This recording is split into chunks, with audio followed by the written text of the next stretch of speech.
Hello everyone. आज हम लोग समझते हैं आर्टिकल 13 और जो आर्टिकल 368 है, इनके बीच में क्या रिलेशनशिप है और क्या द्वंद्व है इनके बीच में, है ना। इसको समझते हैं। अच्छा देखिए, आर्टिकल 13 क्या है। आर्टिकल 13 में बात की गई है उन लॉज के बारे में, उन सभी कानूनों के बारे में जो कि फंडामेंटल राइट से टकराते हैं, मतलब जिससे फंडामेंटल राइट की हनन होता है, तो उन सभी कानूनों को एक तरीके से नल एंड वॉइड घोषित कर दिया जाता है। तो ये किस में ये दिया गया है, ये आर्टिकल 13 में दिया गया है। अब यहाँ से एक दूसरी बात और समझ में आती है कि मतलब उन सभी कानूनों को नल एंड वॉइड माना जाएगा जो कि फंडामेंटल राइट से कॉन्ट्रावीन करते हैं। लेकिन ये पता कैसे चलेगा कि वो फंडामेंटल राइट से कॉन्ट्रावीन करते हैं? वो पता चलेगा जब उसको वापस देखा जाएगा, मतलब जुडिशियल रिव्यू के द्वारा। तो यहाँ ये बात हमें समझ में आई, ठीक है। इसके साथ में ये होगा कैसे, अंडर आर्टिकल 32 जो है सुप्रीम कोर्ट में जाया जा सकता है, और आर्टिकल 226 जो कि हाई कोर्ट्स की पावर से रिलेटेड है, इसका पर्सपेक्टिव तो और ज़्यादा बड़ा है, इसके तहत भी ये काम किया जाएगा। तो ये दोनों पावर्स इनको सुप्रीम कोर्ट और हाई कोर्ट को ये अधिकार देती हैं कि ये किसी भी कानून को अनकॉन्स्टिट्यूशनल घोषित कर सकती है जिससे कि फंडामेंटल राइट्स का कोई भी कॉन्ट्रावेंशन होता है। करेक्ट। अब यहाँ पे एक बात और समझने की है कि जो आर्टिकल 13 है, इसमें कानून मतलब कौन से कानूनों की बात की गई है। तो इसमें जैसे कौन कौन से कानून होंगे, किसके द्वारा कैसे बनाए गए, है ना, तो उनको समझते हैं। सबसे पहले कोई भी परमानेंट लॉ जो कि पार्लियामेंट या स्टेट लेजिस्लेचर के द्वारा बनाया गया है, और वो फंडामेंटल राइट्स को डेरोगेट करता है, तो वो नल एंड वॉइड घोषित कर दिया जाएगा। इसके साथ में दूसरा है टेम्पररी लॉज, मतलब जैसे कि प्रेसिडेंट और स्टेट गवर्नर्स ऑर्डिनेंस लेकर आते हैं, है ना। लाया तो सरकार के द्वारा ही जाता है ऑफ कोर्स, लेकिन इनके नाम से आता है, तो उनको भी। इसके साथ में तीसरा आता है स्टैट्यूटरी इंस्ट्रूमेंट्स, जैसे डेलीगेटेड लेजिस्लेशन, काम को करने के सिलसिले में एडमिनिस्ट्रेटिव जो वर्क होता है, या इसके साथ में जैसे बाय लॉज हैं या कोई भी नोटिफिकेशन सरकार का या कोई भी रेगुलेशन, उनको भी इसके तहत लाया गया। इसके साथ में चौथा आता है non legislative sources of law. Non legislative sources of law कौन से होंगे, जैसे कस्टम्स। कस्टम जैसे कि एक एग्जाम्पल के तौर पे मैं बता रही हूँ, जैसे कोई भी हमारे रीति रिवाज होते हैं, जैसे वेस्ट यूपी में कुछ कास्ट के अंदर ये है एक मतलब एक ये कन्वेंशन है, एक सामाजिक एक नियम है कि एक गोत्र में शादी अलाउड नहीं है। तो ये 2002 टू 2003 की बातें हैं। तो उस समय पे कई सारे ऐसे केसेस हुए थे जहाँ पे बच्चों ने, मतलब एक ही कास्ट के बच्चों ने आपस में, कास्ट नहीं सॉरी, एक ही गोत्र के बच्चों ने शादी का मतलब इस तरीके से हुआ था, और वो काफ़ी उस पर बहस हुई, बहुत सारे उसके बाद फिर इसमें पंचायतें भी हुई, और फिर थोड़ा एक सोशल चेंज देखा गया, समाज ने उन शादियों को माना, ठीक है। लेकिन ये भी एक तरीके से इसी में आता है आर्टिकल 13 में, मतलब फंडामेंटल राइट व्यक्ति का, उसका अगर हनन होता है तो इसको भी कोर्ट में अगर लेके जाएं तो वो एक तरीके से नल एंड वॉइड माना जाएगा। कस्टम को भी, तो देखिए कितना बड़ा परव्यू है इसका। तो आर्टिकल जो 13, अब यहाँ पे एक और मजेदार चीज देखने को मिली है कि ये सारी जो चीजें हैं, इन कानूनों को फंडामेंटल राइट की नजर से चैलेंज किया जा सकता है, और सुप्रीम कोर्ट और हाई कोर्ट उसको नल एंड वॉइड डिक्लेयर कर सकता है, राइट। अब इससे एक और चीज समझने में आती है कि ये जो चारों यहाँ पे इन्होंने कानून दिए हैं, इनमें कहीं पे भी कॉन्स्टिट्यूशनल अमेंडमेंट का जिक्र नहीं हुआ है। तो ये भी माना गया कि hence article 13 declares that a constitutional amendment is not a law. वो एक ऑर्डिनरी कानून नहीं है, वो एक स्पेशल पावर है, इसको हमने समझ लिया, ठीक है।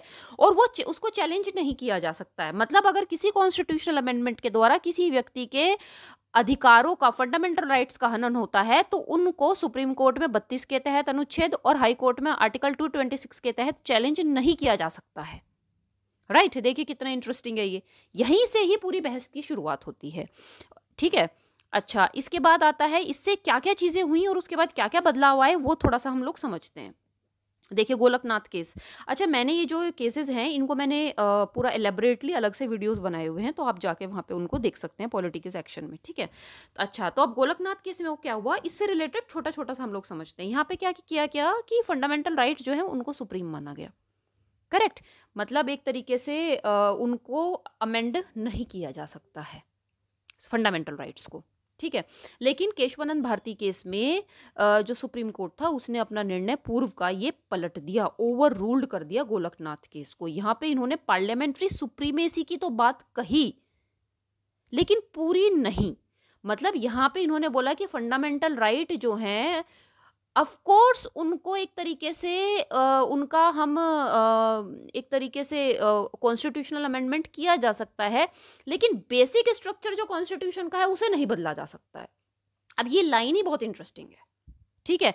अब इसमें क्या हुआ देखिए, basic structure of the constitution can not be abridged, उसको नुकसान नहीं पहुंचाया जा सकता बिल्कुल भी, ठीक है। एक बात तो ये इसने बोला कि it recognises that some other provisions in the constitution may be equally important. ये बहुत एक बड़ा वो था, एक बहुत बड़ा बदलाव था जिसको आज भी बहुत उससे स्वीकार किया जाता है, इसको देखा जाता है बहुत सारे केसेस में। इन्होंने सिर्फ फंडामेंटल राइट्स को ही एक तरीके से बेसिक स्ट्रक्चर नहीं माना, उसके साथ में और भी जो इम्पोर्टेंट कुछ प्रोविजंस है कॉन्स्टिट्यूशन के उनको भी उसमें इन्होंने शामिल किया बेसिक स्ट्रक्चर में। लेकिन वो बेसिक स्ट्रक्चर क्या है वो तो इन्होंने नहीं बताया, ठीक है। If they form the basic structure they are unamenable, उनको बदला नहीं जा सकता है। मतलब एक तरह से हम इसको ऐसे समझ सकते हैं कि हमारे जो उस समय के जो हमारे नेतागण थे और जो बुद्धिजीवी थे जिन्होंने हमारे कॉन्स्टिट्यूशन का निर्माण किया, उन्होंने जिस भावना के साथ हमारे कॉन्स्टिट्यूशन का निर्माण किया उस भावना को नहीं बदला जा सकता है, और वो जो हमारे संविधान में है उसे चेंज नहीं किया जा सकता है। हाँ, to a certain extent constitutional amendment किया जा सकता है, और कॉन्स्टिट्यूशनल अमेंडमेंट अगर इसमें आता है तो फिर उसका जुडिशियल रिव्यू भी होगा। देखिए यहाँ पे ये चीज समझने की है, ठीक है ना। अंडर 368 पार्लियामेंट कैन नॉट री राइट। अच्छा, अगर ऐसा हो जाता है, अच्छा इसमें हुआ क्या था ना, जो इंदिरा गांधी जी का केस हुआ था, ठीक है ना, तो उसमें फिर क्या किया था कि जो मतलब जो 42 सेकेंड जो 40 सेकेंड 42वां जो संविधान संशोधन था उसके तहत बहुत सारी चीज़ें की गई थी, तो उसकी बहुत सारी चीज़ें बाद में जाके जो फिर 1977 में जो मोरारजी देसाई की गवर्नमेंट आई थी और 44th अमेंडमेंट एक्ट आया था उसके तहत उसको बहुत सारी चीज़ों को वापस बदला गया। तो ये माना गया कि वो जो संविधान संशोधन किया था वो एक व्यक्ति को पावरफुल बनाने के लिए किया था, और इसी के तहत ये बहुत सारी चीज़ें मतलब बाद में चेंज हुई हैं। इस आर्टिकल को इस एक्ट को या इस रूलिंग को आधार बनाकर सुप्रीम कोर्ट ने फिर बहुत सारे आगे के डिसीजंस दिए। आर्टिकल 368 के तहत अगर ये मान लिया जाए कि मतलब वो एक तरीके से अलग है ना, तो उससे कॉन्स्टिट्यूशन अमेंडमेंट हो सकता है, तो फिर कॉन्स्टिट्यूशन अमेंडमेंट किसी भी हद तक जाके हो सकता है। तो केशवानंद भारती जो ये केस हुआ था इसमें उस चीज़ पे रोक लगा दी गई कि नहीं, कॉन्स्टिट्यूशनल अमेंडमेंट आप कर सकते हो, आपके पास ये पावर है, स्पेशल पावर दी गई है।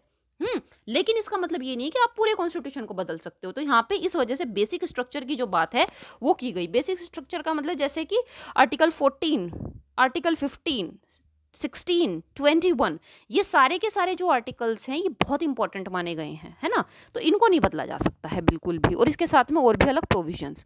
इसके अलावा देखिए आर्टिकल 31C को भी एक हम लोग थोड़ा सा समझते हैं, स्टेट लेजिस्लेचर, ठीक है ना, तो ये कोई भी जैसे कानून बनाए, अब इसको भी, ये भी बहुत इंटरेस्टिंग है, मैंने आर्टिकल 39B और 39C पे भी मैंने एक वीडियो बनाया हुआ है, तो आप उसे भी देख सकते हैं। उसको पहले देखिएगा, उसके मतलब इसको आप देख रहे हैं तो फिर उसे भी एक बार देखिएगा। अच्छा, इसमें क्या है, स्टेट लेजिस्लेचर के पास ये शक्ति है कि वो जैसे कि मतलब 39B और 39C के तहत कोई मतलब जो उसमें पॉलिसीज दी गई हैं उनको एक तरीके से मतलब फलीभूत करने के लिए कोई पॉलिसी लेकर आता है, देन नो कोर्ट में स्क्रूटिनाइज इट, उसका जुडिशियल रिव्यू नहीं हो सकता है, वो एक रिव्यू प्रूफ लॉ है, ठीक है ना। लेकिन केशवानंद भारती केस में इसको भी गलत मतलब इनवैलिडेट कर दिया गया, क्योंकि इसके तहत क्या हो सकता है, बहुत सारी ऐसी चीजें लाई जा सकते हैं जिससे कि एक तरीके से फंडामेंटल राइट या बेसिक स्ट्रक्चर जो कॉन्स्टिट्यूशन है उसको हनन किया जा सकता है, तो इसको भी इन्होंने गलत साबित कर दिया। Power of judicial review shall remain with the court, ये पावर जो है जुडिशियल रिव्यू की ये हमेशा रहेगी। देखिए इसमें क्या है सीखने की बात कि आर्टिकल 13 के तहत जो कानूनों के बारे में बताया गया है और 368 को जो माना गया है वो ये है कि इनको बैलेंस करने की बात है। बैलेंस, लेजिस्लेचर में कोई ऐसा व्यक्ति ना आ जाए किसी समय पे जो अपने आप को ज्यादा पावरफुल साबित करने के लिए जो लोगों की मूलभूत जो उनके अधिकार हैं उसमें कोई हनन पहुंचाए। तो इस वजह से ये जो केशवानंद भारती केस है ये बहुत इंपॉर्टेंट माना गया है। मतलब 368 के तहत आप ऑफ कोर्स अमेंडमेंट कीजिए, लेकिन उनका जुडिशियल रिव्यू भी होगा और उसके साथ में आप बेसिक स्ट्रक्चर को हानि नहीं पहुंचा सकते हो। ये एक बहुत इंपॉर्टेंट बात हुई है, ठीक है। तो ये यहाँ पे आता है Kesavananda, invalidated power of judicial review shall remain with the court, वो हमेशा उसके पास में रहेगा। Parliament can not increase its power of amendment by amending article 368, ये नहीं हो सकता है कि आर्टिकल 368 के तहत 368 को यूज करके पार्लियामेंट अपनी शक्तियों को बढ़ाता चला जाए, ठीक है ना। क्योंकि हम लोग जो है एक फेडरल सिस्टम में रह रहे हैं, उसके साथ में सेपरेशन ऑफ पावर, और सेपरेशन ऑफ पावर में भी सबकी पावर्स बताई गई हैं कि क्या क्या पावर, क्या क्या उनकी शक्तियां हैं, और बैलेंस जरूरी है। बैलेंस नहीं होगा तो उससे क्या होगा, उससे आम जनता को बहुत नुकसान होगा, जैसे कि इमरजेंसी के समय पे हुआ था, ठीक है। तो आई होप ये जो 13 और जो 368 का जो मामला है, ये मैंने शॉर्ट में समझाने की कोशिश करी है। कोई और क्वेश्चंस हो तो आप लोग बिल्कुल पूछ सकते हैं, ठीक है। Thank you so much. ये भी क्वेश्चन मेरे से पूछा ही था एक बच्चे ने। Thank you so much. I hope आपको ये समझ में आया होगा। Thank you so much and take care of your self.